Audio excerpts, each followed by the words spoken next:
Dahil nga po, nag-announce na po ang Vice Presidente, mga boss chief sir, na siya ay tatakbo sa 2028 election, mga bossing, no?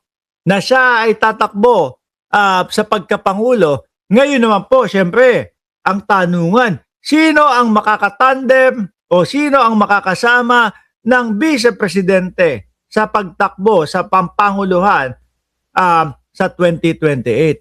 Ngayon ho, mga bossing, may sinasabi si Robin Padilla, no?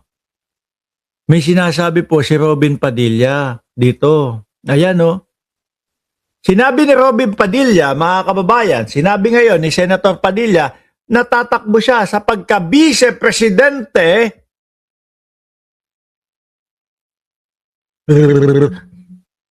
Kinang-inang yan,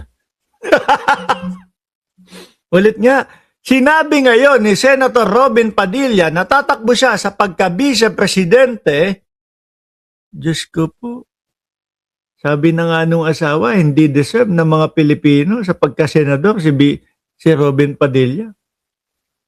Aba, pagka-Vice Presidente naman, sino daw ba may utos?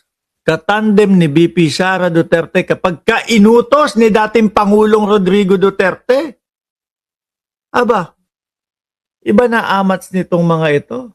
So isa lang ang ibig sabihin ho niyan, mga kababayan, na si Robin Padilla ay nakabase ho doon sa mga iuutos ng mga amo at mga boss niya, which is yung mga Duterte po. Lahat na lang po ng galaw ng isang Robin Padilla, puro po nakabase sa iuutos ng kanilang boss na si dating Pangulong Rodrigo Duterte. Kung matatandaan nyo po, pumunta ng Senado si Robin Padilla, inimbitahan nila ito pong si General Torre. Di ba?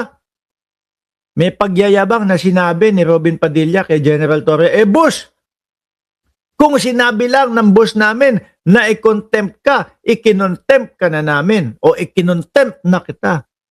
O biruin mo, delicate so ito si Noybi, mga kababayan. Bakit to? Basta sinabi nung kung sino mang mga boss nila na i-contempt mo yan. Kahit wala pa lang ginagawang ka-contempt, iko-contempt. Di ba?